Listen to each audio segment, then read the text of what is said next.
जो मानसिक तरीके से काम करते हैं और दुर्घटना घटी। गलती से भी गलत ना हो जाए इसलिए बड़े ध्यान से इनको देखने का काम करें, क्योंकि नजरें बदलेंगे नजारे बदल जाएंगे। आगे बच्चों मेरे साथ। Hello students, good evening.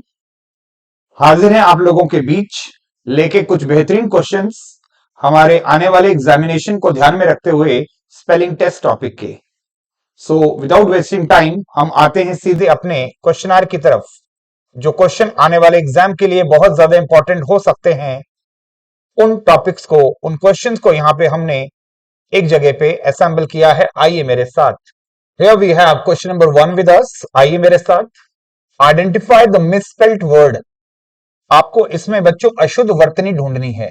अशुद्ध वर्तनी का मतलब होता है कौन सी स्पेलिंग आपकी अप टू द मार्क नहीं है, उसको हमको लोकेट करना है। आइए, पहला वर्ड दिया है बच्चों को वाइजरीन। अगर हम वाइजरीन की बात करते हैं बच्चों, तो कॉलोनियल इंडिया के टाइम एक पद होता था बच्चों, वाइस रॉय। अगर मैं बात करूं, जब हम यूनाइटेड किंगडम की एक कॉलोनी थे, तो वहां पर उन्होंने अलग अलग टाइम पे अलग अलग प्रतिनिधि हमारे देश को संभालने के लिए भेजे थे, और उनको हम वाइसरॉय के नाम से सुना पड़ा करते थे। और इन्हीं का जो फेमिनाइन काउंटर पार्ट होता है बच्चों, इसी का जो फेमिनाइन काउंटर पार्ट होता है बच्चों, उसको हम कहते हैं वाइजरीन। उसी को हम कहते हैं वाइजरीन। इसका मतलब वाइसरॉय का काउंटर वर्जन फेमिनाइन वाइजरीन होता है। इसमें कोई भी दिक्कत नहीं, ये स्पेलिंग बिल्कुल ठीक है। नेक्स्ट स्पेलिंग आती है बच्चों फ्लॉक्सिनाउ सिनिहिलिपिलिफिकेशन। I repeat, फ्लॉक्सिनाउ सिनिहिलिपिलिफिकेशन। ये जो टर्म है, ये अपने आप में बिल्कुल सही है। इसका मीनिंग होता है किसी चीज की वैल्यू को बहुत कम आंक देना। इसका मतलब किसी चीज को वर्थलेस बता देना। आई रिपीट, किसी चीज की मूल्य को बहुत कम बता देना, किसी चीज को बहुत बहुत ज्यादा डिवैल्यू कर देना, किसी चीज की कीमत बहुत कम बता देना। टर्म है बच्चों फ्लक्सनाउ सिनिहिलिपिलिफिकेशन। इसको याद कैसे करना है, आइए मेरे साथ बच्चों, इसको हम अच्छे से समझ लेते हैं। फ्लक्सिनाउ फ्लक्सिनाउ सिनिहिलिपिलिफिकेशन। भाई, अंग्रेज हमको क्या सिखा के गए थे कि अगर आपका प्रतिद्वंदी बहुत मजबूत हो, डिवाइड एंड रूल। उन्हीं की पॉलिसी, अंग्रेजों की पॉलिसी अंग्रेजी पे लगा देने का समय आ चुका है। आइए मेरे साथ। टर्म आता है फ्लॉक्सिनाउ सिनिहिलिपिलिफिकेशन। अगर ध्यान से देखें तो बच्चों आपको ध्यान में रखना है FLO। यहां पे खूबसूरती शुरू होती है बच्चों जब आपको डबल सी दिया जाता है। फ्लॉक्सिनाउ, आई रिपीट, फ्लॉक्सिनाउ, फ्लॉक्सिनाउ NAU, फ्लॉक्सिनाउ, ये एक अपना टर्म पूरा हुआ। उसके बाद ध्यान से देखें, सिनी, CINI,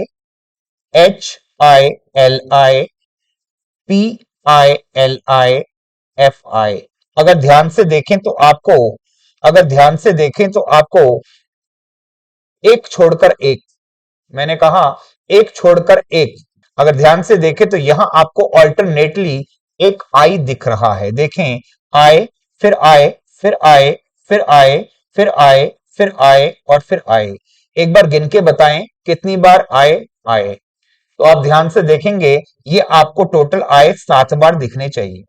आई रिपीट, सिनी, CINI, हिली, HILI, इली, PILI, फी, FI, 1 2 3 4 5 6 7। तो ये 7 बार ये ताना बाना चलेगा, ये आपको ध्यान में रखना है। उससे पहले याद रखना कि बेटा डबल सी का यूज होगा।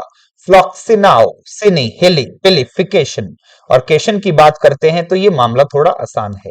इसका मतलब किसी चीज की मूल्य को कमतर आंकना, किसी चीज को बहुत ज्यादा कम बता देना। आइए, ये स्पेलिंग बिल्कुल ठीक है, जरा ध्यान से देखें। फ्लॉक्सिनाउ में डबल सी दिया है बच्चों को, बिल्कुल 1 2 3 4 5 6 7, बिल्कुल ठीक है सर। सिनिहिलिपिलिफिकेशन, ये रहा केशन। इसका मतलब ये स्पेलिंग बिल्कुल ठीक। इसका मतलब कोई चीज को आपने वर्थलेस बता दिया। नेक्स्ट आता है बच्चों डी फेनेस्ट्रेट। अगर हम फेनेस्ट्रेट की बात करते हैं तो बच्चों इसका मतलब किसी लैंग्वेज जहां से ये वर्ड लिया गया है, उसका मीनिंग विंडो होता है। इसका मतलब विंडो होता है, और जब मैं इसमें डी लगाता हूं, इसका मतलब किसी खिड़की से किसी चीज को बाहर फेंकना। अब भाई किसी को खिड़की से बाहर फेंकने के लिए कोई व्यक्ति भी हो सकता है। आप किसी व्यक्ति को भी बाहर फेंक सकते हैं और आप किसी वस्तु को भी बाहर फेंक सकते हैं। इसको खिड़की से बाहर फेंकने को कहते हैं बच्चों फेनेस्ट्रेट। के आगे डी लगाया तो डी फेनेस्ट्रेट, इसका मतलब हिंदी में याद करें तो बच्चों खिड़की से बाहर फेंक देना। आई रिपीट, खिड़की से बाहर फेंकना, डी फेनेस्ट्रेट।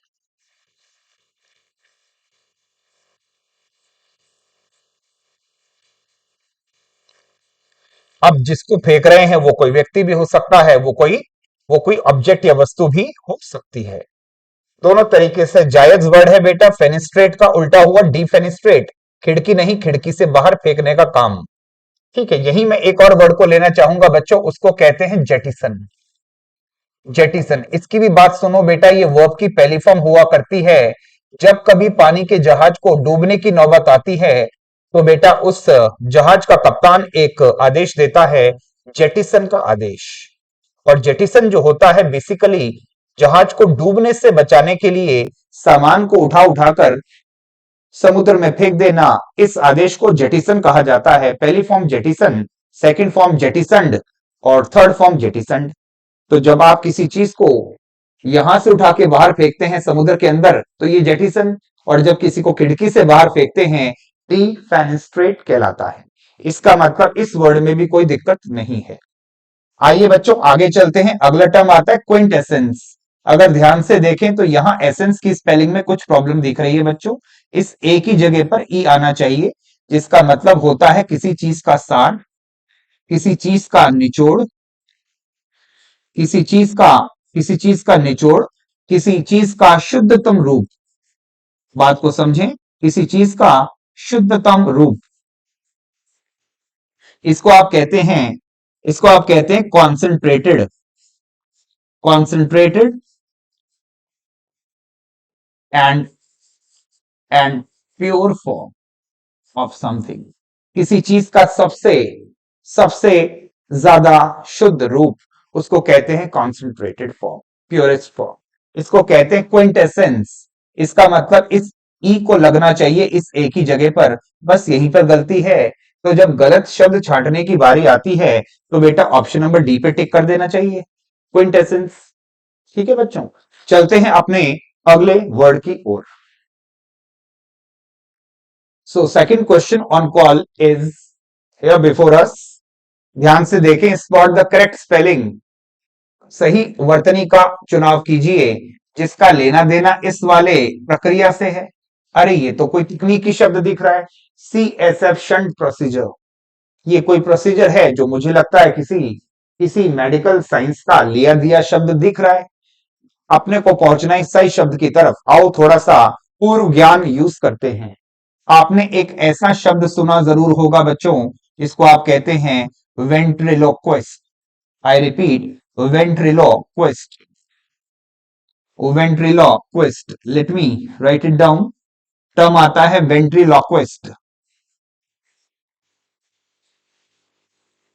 अगर ध्यान से देखें तो ये वर्ड आपके सामने साफ साफ दिख रहा होगा, वेंट्रिलोक्विस्ट। आपने जरूर देखा होगा कुछ ऐसे भी कलाकार होते हैं जो अपने हाथ पे एक पपेट उनके हाथ पे होता है, वह उससे बात कर रहे होते हैं और आपको ऐसा लगता है मानो पपेट उनसे बात कर रहा है, जबकि वास्तविकता क्या है कि जो आवाज है वो इस व्यक्ति के मुंह से निकलती है, लेकिन आप इसके लिप मूवमेंट को आप पकड़ नहीं पाते और आपको ऐसा लगता है कि आवाज यहां से आ रही है, ये उससे बातें करता दिखता है।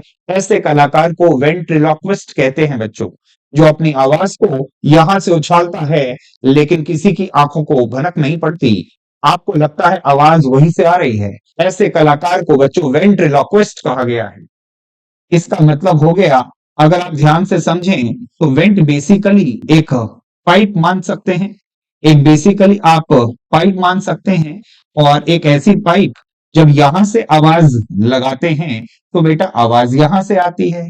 तो कहीं ना कहीं ये जो वेंट्रिल की बात हो रही है ये कुल मिला के एक ऐसी पाइप है, एक ऐसी नली की बात हो रही है जिसको वेंट्री बोला गया। अगर मैं लॉक्यू की बात करता हूं बच्चों, तो इंग्लिश में ये जो लॉक्यू वर्ड है, ये रूट वर्ड, कभी कभी इसको ऐसे भी दर्शाया जाता है LOCU। बच्चों इसका मीनिंग होता है बात करना। इसका मतलब ऐसा व्यक्ति जो जो आवाज को यहां से बोलता है और यहां से आती दिखती है, उस कलाकार को वेंट्रिलोक्विस्ट कहा गया है। वेंट्रिलोक्विस्ट। इस जानकारी को साइड पे रखते हैं, आइए मेरे साथ इस वर्ड की करते हैं तहकीकात। यहां देखो बच्चों, वेंट्री, वेंट्री, वेंट्री और वेंट्री सब में दे रखा, इसमें कोई दिक्कत नहीं। आगे देखो बच्चों, वेंट्रिलो, वेंट्रिक्यूलो, वेंट्रिक्यूलो, वेंट्रिक्यूलो। बेटा ये जो ए दे रखा है ये यहां गड़बड़ है। वेंट्रिक्यूलो यानी ये तीन लोग अभी भी दौड़ में शामिल हैं। ए, बी और डी, ये कुला जैसी कोई बात नहीं होती। उसके बाद आता है बच्चों पैरिट। मैंने कहा पैरिट, PERIT, पैरिट बिल्कुल ठीक। PERIT, पैरिट बिल्कुल ठीक। ये भी बिल्कुल ठीक, लेकिन बच्चों इस पे तो पहले ही क्रॉस लग चुका है, इसको छोड़ो। और ऐसे वाला ई पैरिट, ये मैंने आपको नहीं बताया। पैरिट की स्पेलिंग होगी PERIT, पैरिट। इसका मतलब ये भी हुआ बच्चों बाहर। दौड़ में केवल दो लोग शामिल हैं, ए और बी। तो वेंट्री, वेंट्री, क्यूलो, क्यूलो, पैरिट, पैरिट, यहां तक बिल्कुल बढ़िया। आगे देखें तो इधर दे रखा है ओनल, यहां दे रखा है ओनियल। तो इसकी जो सही स्पेलिंग आएगी बच्चों, आओ मेरे साथ। पहला टुकड़ा क्या है? तो आप कहेंगे सर पहला टुकड़ा है कौन सा? वेंट्री। उसके बाद सेकंड टुकड़ा आ जाएगा बच्चों क्यूलो, मैंने कहा क्यूलो। उसके बाद तीसरा टुकड़ा आ जाएगा बच्चों पैरिट, PERIT, पैरिट। उसके बाद आपको जेब से जोड़ना है ओ, फॉलोड बाय नल नहीं, नियल, नल नहीं, नियल। इसका मतलब ventroculo, ventriculo, parit, O neal, O neal is the correct spelling. गलती से यहाँ पे नल वगैरह मत खोल देना, गड़बड़ हो जाएगी सर। तो आपको इस लंबी स्पेलिंग को आपको 5 टुकड़ों में याद करना होता है। पहले नंबर पे ventri, followed by culo, followed by parit, followed by O, followed by neal. Ventriculoperitoneal, इसका मतलब ये कोई मेडिकल की कोई चिकित्सा पद्धति है, जिसमें दिमाग के अंदर से कोई चीज को उतारा जाता है, किसी किसी तरल को, किसी फ्लूइड को उतारा जाता है और वो दिमाग के सहारे सीधे पेट में पहुंच जाता है। इसको कहा गया ventriculoperitoneal. Ventri, I repeat, ventriculoperitoneal is the correct option. A is the correct spelling. बाकी सारी क्यों बाहर हो गई? तो भाई एक तो क्यूला की वजह से बाहर हो गई, एक PERET की वजह से बाहर हो गई, और इन दोनों में देखें तो बेटा ओनल नहीं, ओनियल। इसलिए ए इज द करेक्ट स्पेलिंग। चलते हैं बच्चों अपने अगले क्वेश्चन की तरफ। आ जाइए बच्चों, थर्ड क्वेश्चन हमारे सामने गिवन है। आइडेंटिफाई द मिसस्पेल्ड वर्ड, गलत वर्तनी कौन सी है, ढूंढ के दिखाएं। आ जाओ मेरे साथ। पहला टर्म गिवन है बच्चों को सुपरसीड। बच्चों इस वाले वर्ड की खूबसूरती है कि यहां पर एस ही आता है। मैंने कहा सुपरसीड एक ऐसा वर्ड है, सुपरसीड एक ऐसा वर्ड है जहां पर यहां पे सी नहीं आता बच्चों, एस आता है, सुपरसीड। यही इसकी खूबसूरती है। ये स्पेलिंग बिल्कुल ठीक है। बेसिकली इस वर्ड का मीनिंग होता है जब मैं किसी का स्थान छीन लेता हूं, उसको तो बाहर कर देता हूं और उसकी जगह पर कब्जा जमा लेता हूं, इसको कहते हैं सुपरसीड। यानी आपने किसी व्यक्ति को सीन से आउट करा। मैंने कहा आपने किसी व्यक्ति को सीन से आउट किया। आउट को ऐसे लिख लेना बेटा, आउस्ट। इससे पता लगा कि सुपरसीड को ही आउस्ट कहते हैं, यानी किसी को आपने किक मार के बाहर कर दिया और उसकी जगह आपने छीन ली, उसको कहते हैं सुपरसीड। भाई आप टैलेंटेड हो, वो इतना टैलेंटेड नहीं था, आपने उसको बाहर कर दिया और उसकी जगह अब आपने ले ली, इसको सुपरसीड और आउस्ट कहते हैं बच्चों। ये अपने आप में बिल्कुल सही, इसकी सुंदरता यही छुपी है बच्चों। इधर गलती से सी लगाने की चेष्टा मत कीजिएगा। अगली स्पेलिंग आती है बच्चों परस्योरेंस। अगर हम परस्योरेंस की बात करते हैं तो बेटा इसको 3 टुकड़ों में हम लोग पढ़ के आए थे। नंबर 1 पे है प, नंबर 2 पे आता है सीवर, SEVER, सीवर, और उसके बाद आता है बच्चों एंस, जिसकी शुरुआत ए से होती है। और अगर ध्यान से देखें तो इसका मतलब होता है किसी भी गतिविधि को, किसी भी कार्य को लगातार बनाए रखना, लगे रहना, रुकेगा नहीं, लगे रहना, छोड़ूंगा नहीं, लगे रहूंगा। इसका मतलब है एंड्योरेंस, स्टेमिना का परिचय दूंगा, लेकिन मैदान छोड़ के भागूंगा नहीं। इसका मतलब हो गया किसी चीज को लगातार करते रहना, परसिवरेंस। इधर खूबसूरती एक तो इस एक ही है। कुछ लोग गलती से यहां पर SEWER करते हैं बच्चों। कुछ लोग यहां गलती से SEWER करते हैं, जिसका मतलब तो नाली होता है भाई साहब, सीवर लाइन वाला। तो कृपया ऐसी चीज यहां मत कर देना। पर सीवर एंस, जिसकी शुरुआत एसी होगी, कभी भी ई से शुरुआत यहां नहीं होगी। ये बिल्कुल सही स्पेलिंग है बच्चों, ध्यान से देखो। पर सीवर और एंस अगर ध्यान से देखें तो ये पूरे पैरामीटर्स को पूरा करता है, is the correct spelling for pursuance. अगली आता है बच्चों, इसको छोड़ के नीचे आ जाओ, एसएसिनेट।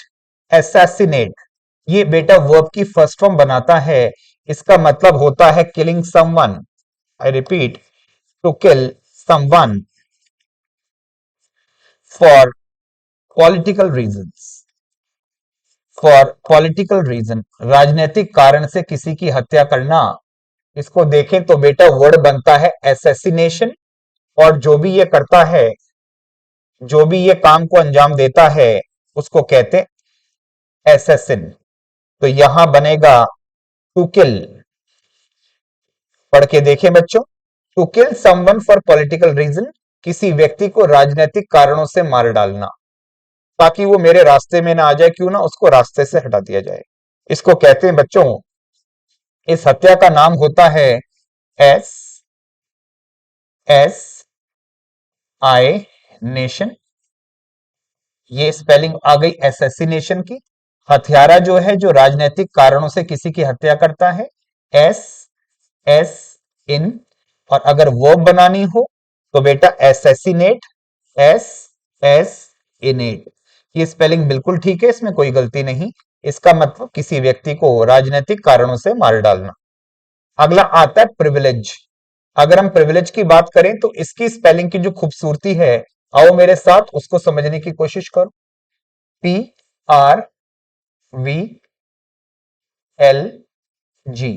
अगर इस स्पेलिंग की खूबसूरती को देखें तो बच्चों यहां पर बच्चों ऑल्टरनेटली आई का यूज होगा, आई फिर आई, उसके बाद यहां पर ई का यूज होगा, वो भी ऑल्टरनेटली, ई फिर ई। अगर ध्यान से देखें तो ये आई और ये ई, ये इस वर्ड की खूबसूरती को डिफाइन करता है, प्रिविलेज। इस प्रिविलेज का मतलब होता है किसी व्यक्ति के पास स्पेशल एज है, कुछ विशेष अधिकार हैं। मैंने कहा विशेष अधिकार हैं।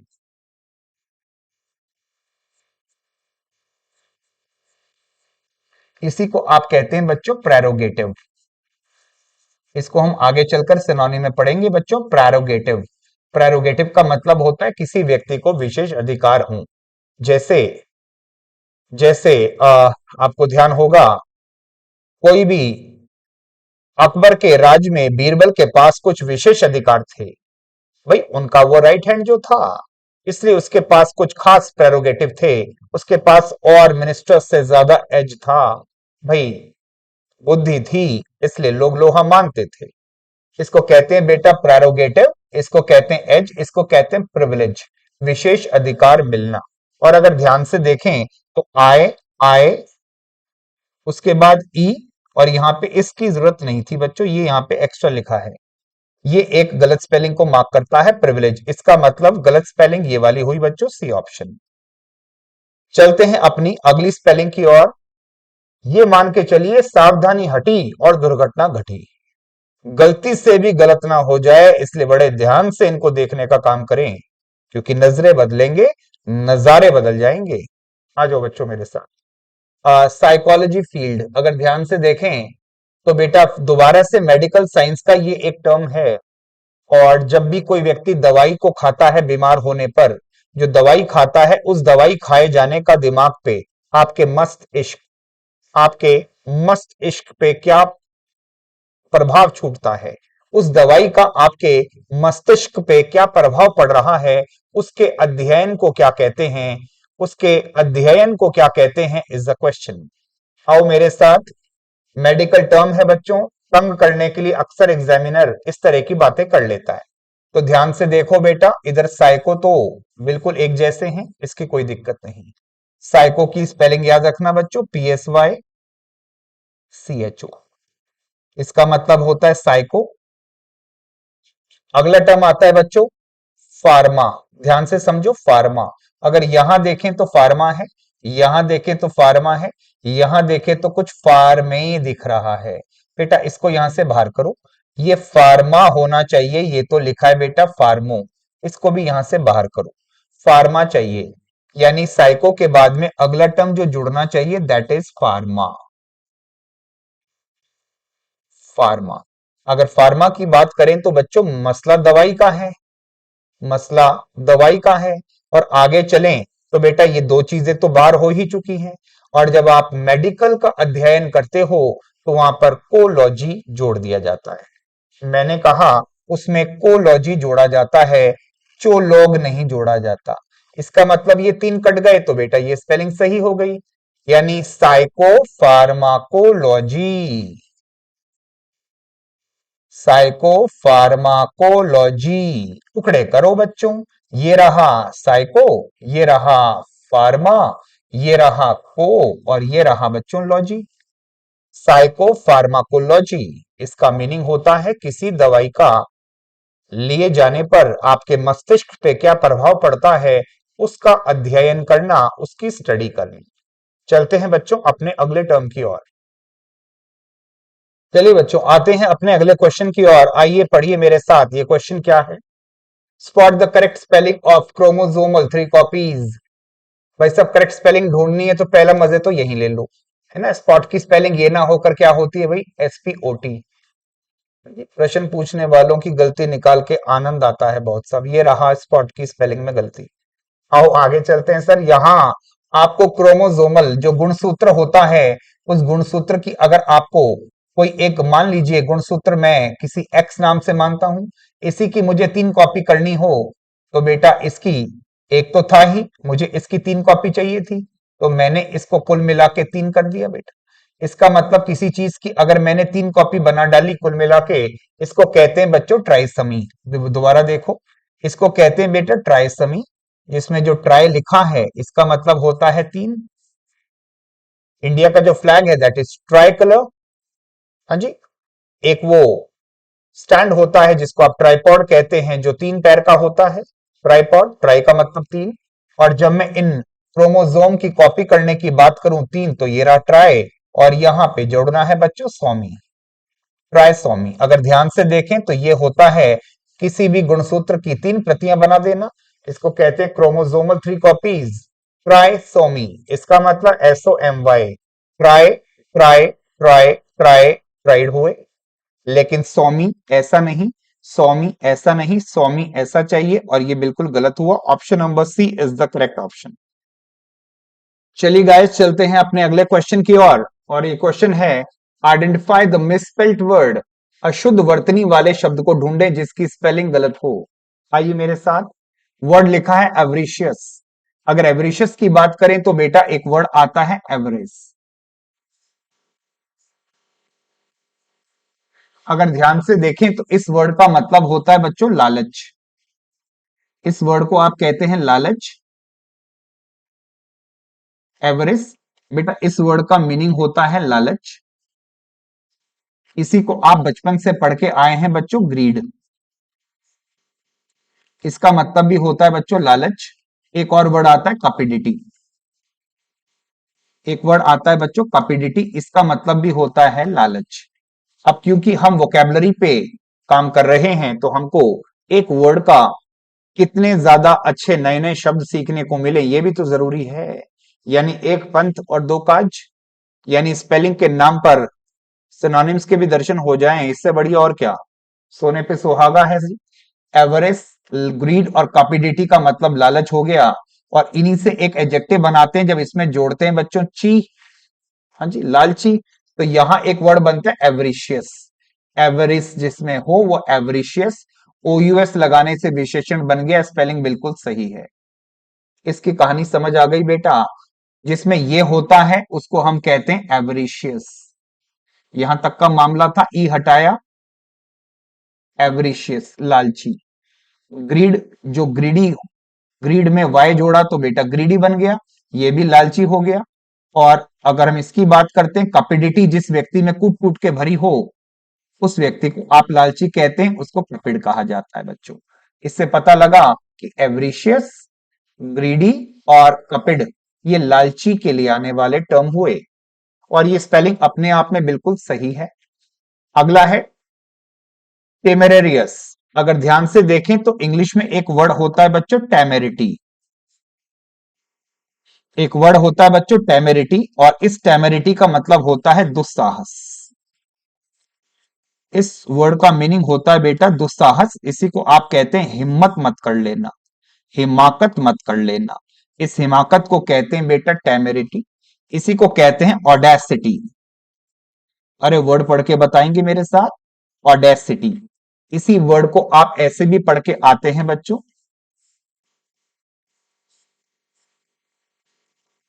इसको कैसे पढ़ा जाता है मैं आपको बता दूं। इसको बोलते हैं हुट्स, इसको बोलते हैं हुट्सपा। इस हुट्सपा का मतलब भी होता है दुस्साहस और हिमाकत। जरा ध्यान से मेरी बात सुनो, जिस व्यक्ति में टेमेरिटी हो, ऑडेसिटी हो, जिस व्यक्ति में हुट्सपा हो, दुस्साहस, हिमाकत हो, जैसे रामचंद्र जी का पुत्र लव, जिसको अच्छे से मालूम था कि ये अश्वमेध यज्ञ का घोड़ा है, और फिर भी उसने उस घोड़े को पकड़ने की चेष्टा की। ऐसे दुस्साहस को हम हुट्सपा कहते हैं बच्चों, हुट्सपा। इसी को टेमेरिटी, और यहां ऑडेसिटी, बेटा टेमेरिटी का ही एक एडजेक्टिव बना डाला टेमेरेरियस। ये अपने आप में बिल्कुल सही है। इसका मतलब इस गुण के साथ जो व्यक्ति हो उसको टेमेरेरियस कह दिया जाता है। नेक्स्ट अब आता है पेनिटेंट। अगर हम पेनिटेंट की बात करते हैं, आपको एक वर्ड पता होना चाहिए, पिनैंस। और पिनैंस का मतलब होता है बच्चों पश्चाताप। पश्चाताप की संधि विच्छेद करें तो बेटा पश्च प्लस ताप, पाछे तपना। पहले आपसे पाप हो गया और अब आप मलाल कर रहे हो, इसका आपको मनी मन ग्लानि हो रही है। इसको कहते हैं बच्चों पिनेंस। अपने आप पश्चाताप करते हैं तो आप अपने आप प्रायश्चित के बारे में बात करते हैं बच्चों। प्रायश्चित, प्रायश्चित आपने सुना होगा, पश्चाताप, प्रायश्चित, उसको हम कहते हैं ये। तो बेटा जब किसी व्यक्ति से गड़बड़ हो जाती है, कोई पाप वगैरह हो जाता है, तो व्यक्ति पेनिटेंट होता है, उसमें पेनेंस की भावना बढ़ जाती है। अतः ये स्पेलिंग बिल्कुल ठीक हुई। भाई आपको मालूम होगा राजा दशरथ, राजा दशरथ रामचंद्र जी के पिताश्री, उनके पास एक शक्ति थी, शब्द भेदी बाण संचालन में वो पारंगत थे। यही वाली बात आपने पृथ्वीराज चौहान के लिए भी सुनी होगी। जो पृथ्वीराज चौहान जी के पास में ताकत थी, वही दशरथ जी के पास में थे ताकत। और वो ताकत क्या थी? शब्द भेदी बाण संचालन की ताकत। अगर हम बात करते हैं पेनिटेंट, तो भैया कहीं पर किसी नदी के पास पानी के हिलने की आवाज आने लगी, कुछ गड़गड़ गड़गड़ करने की आवाज आने लगी, तो सर इनको लगा दशरथ जी को कि कोई पशु होगा, और इन्होंने तीर मार दिया। और वहां पे किसी अंधे माँ बाप का इकलौता पुत्र श्रवण कुमार उस तीर की भेंट चढ़ गया। आपने रामायण पढ़ी सुनी होगी। और उसके बाद में जरा सोच के बताइए, राजा दशरथ गौरवान्वित हो गए, या उनके अंदर एक मलाल की भावना आ गई, पश्चाताप की भावना आ गई? आप कहेंगे सर वो बहुत ज्यादा दुखी हुए, उनसे इतना बड़ा एक पाप कैसे हो गया। इस भावना को आप कहते हैं बच्चों, ऐसा व्यक्ति पेनिटेंट होता है, और ऐसे व्यक्ति को बच्चों हम कॉन्ट्राइट कहते हैं। आगे वन वर्ड सब्स्टिट्यूशन में ये वर्ड आएगा कॉन्ट्राइट। इसका मतलब ऐसा व्यक्ति जिसके हाथ से कोई गलत काम हो जाए और उसके बाद उसकी आत्मा उसको कचोटे, ऐसे व्यक्ति को कॉन्ट्राइट कहते हैं। ऐसे व्यक्ति को आप पेनिटेंट कह देते हैं। अपने आप में बिल्कुल सही सर, इसमें कोई दिक्कत नहीं। इधर आ जाओ, इनएडवर्टेंट। ध्यान से देखें तो बेटा ये जो ए है ये नागवारा है, यहां ई आना चाहिए। मैं आपको इस वर्ड का मीनिंग बताता हूं बच्चों। कुछ लोग काम करते हैं बड़ा केयरफुल होकर, बड़े केयरफुल होकर, उनको हम कहते हैं केयरफुल। लेकिन ऑन द कॉन्ट्रेरी कुछ लोग होते हैं केयरलेस। ये लोग होते हैं अपने काम करने में थोड़े लापरवाह, इनको कहते हैं नेग्लिजेंट। केयरलेस, नेग्लिजेंट, भाई साहब अटेंटिवली काम नहीं करते, इनका काम करने का तरीका थोड़ा इनअटेंटिव होता है। ये काम को बहुत ज्यादा ध्यान दे के नहीं करते, थोड़ा गंभीरता से नहीं करते। ऐसे लोगों को हम ये कहते हैं भाई। इनका जो नॉन सीरियस एटीट्यूड है वही फ्लिपेंट की तरफ इनको लेके जाता है। इस फ्लिपेंट का मतलब होता है बेटा नॉन सीरियस एटीट्यूड। इसका मतलब किसी चीज को करने में गंभीरता नहीं होती। नॉन सीरियस एटीट्यूड, हो गया तो हो गया, नहीं तो कोई नहीं, इस भावना से काम करते हैं। इसलिए कहीं ना कहीं ये जो व्यक्ति हैं वो कहीं ना कहीं सफल नहीं हो पाते, क्योंकि उनका केयरलेस एटीट्यूड रहता है बच्चों। तो ये जो नेगेटिव टर्म है, इन सारे नेगेटिव टर्म्स, तो ये जो नेगेटिव टर्म्स हमने अभी पढ़े बच्चों, इन्हीं को हम कहते हैं इनएडवर्टेंट। इसका मतलब जो चौकस होकर, अलर्ट होकर काम नहीं करता, जो लापरवाही से काम करता है, उसको कहते हैं बच्चों इनएडवर्टेंट। लेकिन अगर आप एक ही जगह ई नहीं लगाओगे तो आप भी लापरवाह कहलाओगे। इनएडवर्टेंट के अंदर ई का यूज होगा, और गलत स्पेलिंग ढूंढनी थी भाई साहब, यही तो गड़बड़ है। इस एक ही जगह पर ई शोभायमान होता is the correct spelling, correct answer here, but the spelling is wrong. तो आपका सही जवाब होगा बच्चों इनएडवर्टेंट। चलते हैं अपनी अगली स्पेलिंग की ओर। फाइन गाइस, आगे हमारे सामने क्वेश्चन आता है, आइए मेरे साथ। Spot the correct spelling of an rebearing metamorphic texture word. अगर हम मेटामॉर्फिक की बात करते हैं, अगर हम मेटामॉर्फिक की बात करते हैं तो आपने एक टर्म सुना होगा, we have studied this concept. There are mainly three kinds of rocks. Number one is igneous rocks.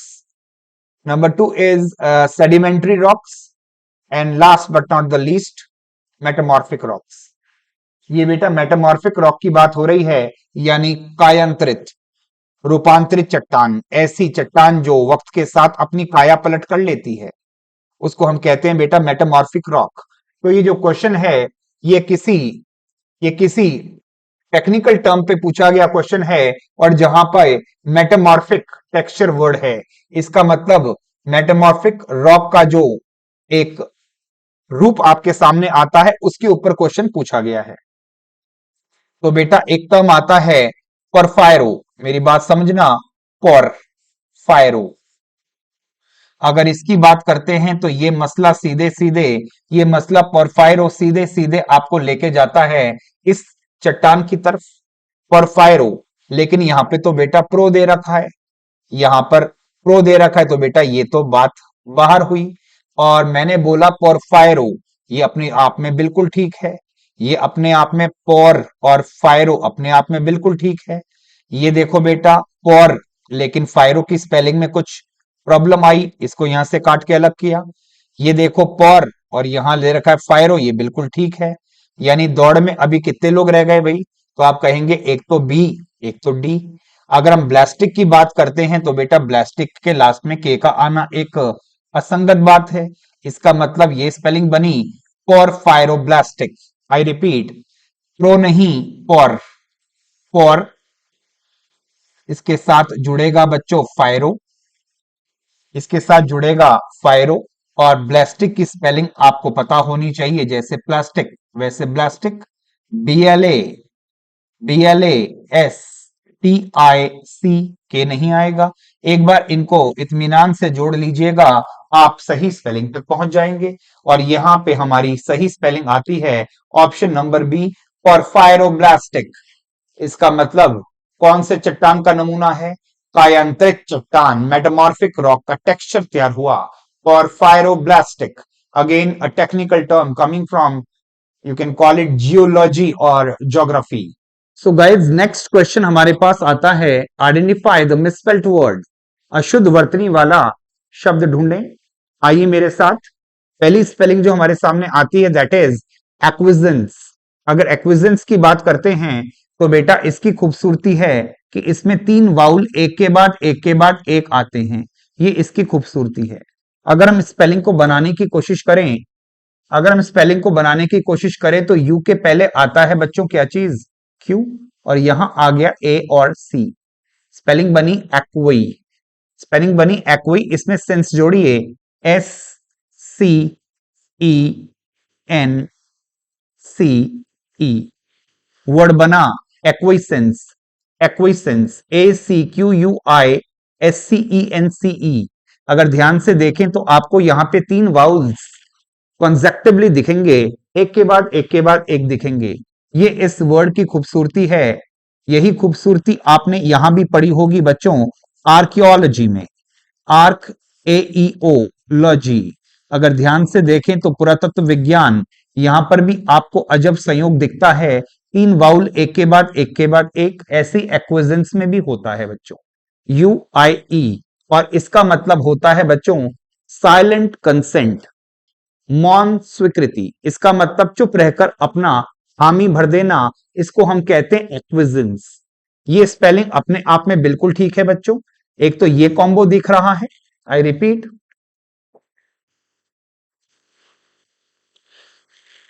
एक तो आपको यहां पर ये कॉम्बो दिख रहा है, इसके पहले ACQ और इसके बाद में SCENCE, ये अपने आप में बिल्कुल सही स्पेलिंग। अगला है बच्चों लिखा क्या है ये तो खुदा जाने, आपको इसको बोलना क्या है, तो करेक्ट प्रोनाउंसिएशन इज बूर्जवाजी, इसको कहते हैं बूर्जवाजी, ये इसकी करेक्ट प्रोनाउंसिएशन है। लेकिन भाई हम ठहरे भारतीय लोग, हम अपने तरीके से पढ़ना बेहतर समझते हैं, तो हम इसको कैसे पढ़ते हैं अपने नॉलेज के लिए, बूर्जवाजी ना बोलकर हम इसको बॉर्जियोस बोलते हैं। मैंने कहा बॉर्जियोस, अगर इसको देखें तो इसकी स्पेलिंग ध्यान से देखो बेटा, BOUR बॉर, GEO जियो, GEO जियो, उसके बाद ISIE, ये वर्ड बना बच्चों बॉर्जियोस, बॉर्जियोस, अपने लिए बॉर्जियोस, और इसका जो करेक्ट प्रोनाउंसिएशन है दैट इज बोर्जवाजी, बोर्जवाजी, इसका मतलब होता है बेटा मिडिल क्लास, इसका मतलब होता है मिडिल क्लास, इसका मतलब मध्यम वर्गीय, इसका मतलब मध्यम वर्गीय, ऐसा व्यक्ति जो ना तो टॉपर्स में आता है ना तो बिल्कुल डफर्स में आता है, उसको बोलते हैं बीच, उसको बोलते हैं बुर्जुआजी, उसको बोलते हैं बॉर्जियोस, इसका मतलब बॉर्जियोसी, इसका मतलब बॉर्जियोस, अपनी भाषा में बॉर्जियोस मध्यम वर्गीय, इसका मतलब जो दो चीजों के बीच में हो जाता है सैंडविच, उसको हम सैंडविच कहते हैं, जो बीच में आ जाता है, दो पाटन के बीच में आए वो मध्यम वर्गीय, उसको कहते हैं बुर्जुआसी, इसका मतलब हो गया बॉर्जियोसी, इसका मतलब मिडिल क्लास। ये स्पेलिंग अपने आप में बॉर्जियोस बिल्कुल ठीक स्पेलिंग है बच्चों। अगला टर्म आता है, इसको देखो बच्चों, पहले ये लिखा है आपी, हाँ जी, ये लिखा है, अगर ध्यान से देखें तो लिखा है, पढ़ने वाले इसको बोलते हैं एपिटोम, लेकिन इसका जो करेक्ट प्रोनाउंसिएशन है वो होता है बच्चों एपिट्यूमी। बोलो मैंने क्या बोला, एपी, तो इस वर्ड का करेक्ट प्रोनाउंसिएशन क्या होता है, एपिट्यूमी,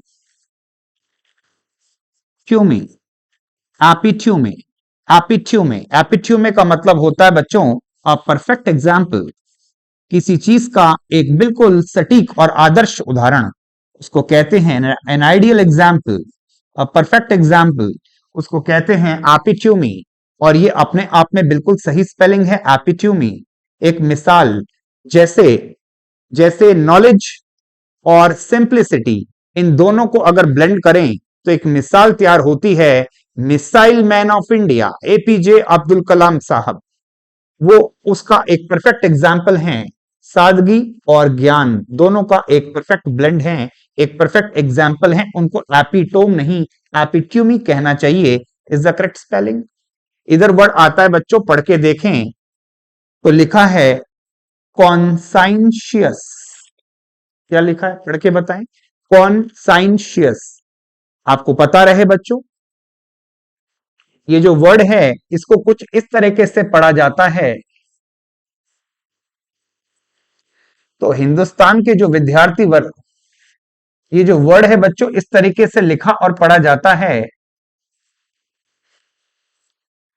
और इसको भारतीय मूल के लोग कॉन्साइंस पढ़ते हैं, कॉन्साइंस पढ़ते हैं, और ये अंतर्मन कहलाता है। इसको कॉन्साइंस नहीं, इसको कॉन्शियंस पढ़ा जाता है। कॉन्साइंस नहीं, कॉन्शियंस पढ़ा जाता है, लेकिन अपनी सुविधा के लिए कॉन्साइंस भी चलने देते हैं सर। ये स्पेलिंग कॉन्साइंस, जो कॉन्शियंस होता है, यहां से एक वर्ड बनता है बच्चों, जो अंतर्मन की आवाज सुनता हो, जो अपने मन की आवाज सुनता हो। अगर आत्मा गवाही देती है तो कार्य करता है, आत्मा कहती मत करो, आत्मा कचोटे तो काम मत करे, ऐसा व्यक्ति गॉड फियरिंग होता है।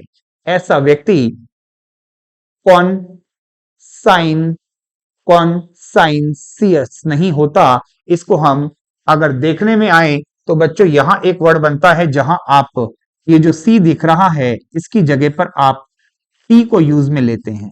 मैंने कहा इसकी जगह आपको टी यूज में लेना है, सी नहीं आएगा, और वर्ड कौन सा बनेगा, आप कहेंगे कॉन्साइंटियस।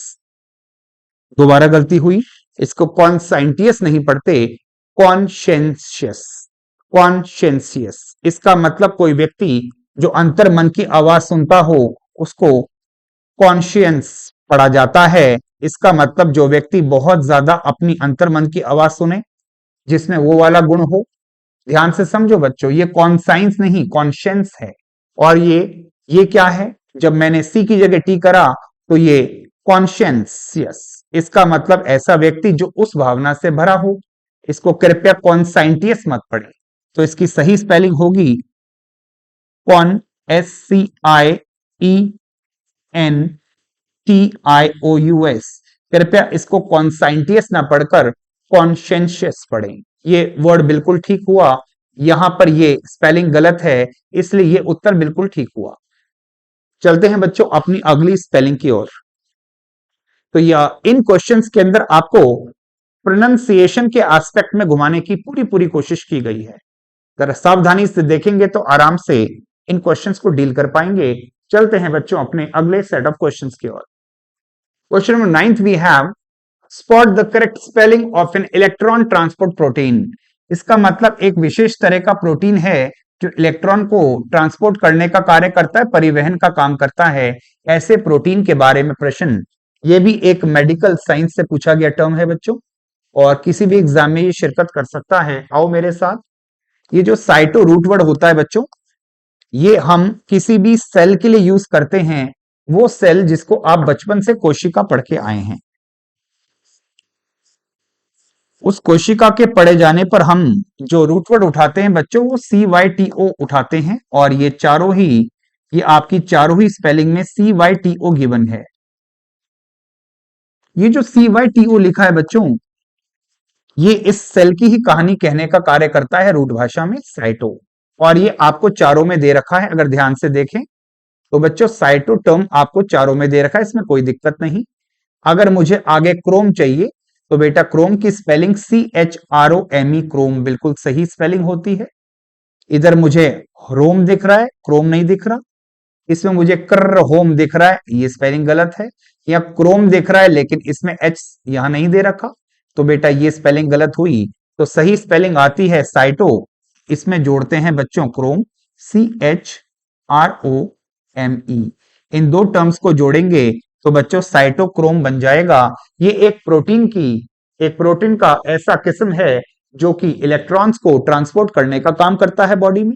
इसको कहते हैं साइटोक्रोम, यानी option number C is the correct answer. Switch on करते हैं अपनी अगली spelling, that is spelling number 10th। Spot the correct spelling of plant based pollution clean up. भाई साहब बॉटनी से क्वेश्चन उठा के दिया गया है, आ जाओ मेरे साथ थोड़ी बॉटनी जान ले। तो बॉटनी के तहत अगर हम इस वर्ड को पढ़ें फाइटो, तो बेटा ये जो फाइटो रूट वर्ड है ये जाके टकराता है प्लांट्स के साथ। प्लांट्स को बोलते हैं फाइटो, फिर एक टर्म आता है बच्चों, अगर आपने अंग्रेजी में सुना पड़ा हो, रेमेडी। रेमेडी, रेमेडी का मतलब होता है किसी चीज की इलाज प्रक्रिया, किसी चीज को ठीक करने का सिस्टम रेमेडी कहलाता है। अगर रेमेडी देखें तो इससे मिलता जुलता शब्द होता है बेटा रेमेडियल। रेमेडियल एक वर्ड बनता है बेटा रेमेडिएशन। रेमेडिएशन, अगर इनमें सुंदरता की बात करें तो बेटा रेमे रेमे रेमे रेमे रेमे रेमे, आपको ई दिखेगा ऑल्टरनेटली। अगर इस बात को ध्यान से देखें तो बेटा फाइटो, फाइटो, फाइटो और फाइट, इसमें ओ नहीं है बेटा, ये बाहर हुआ।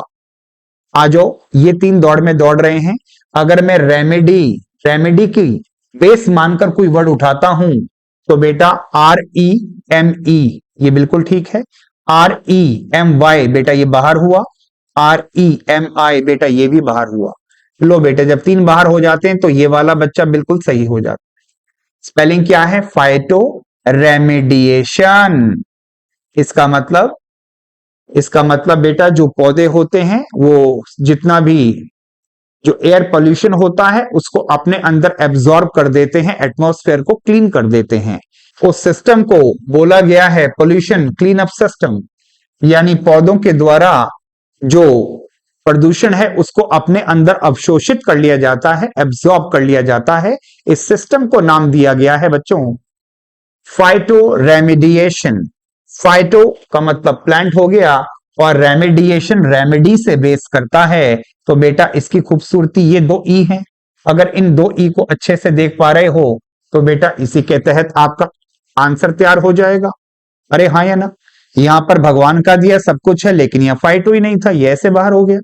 तो कुल मिला के ए इज द करेक्ट ऑप्शन।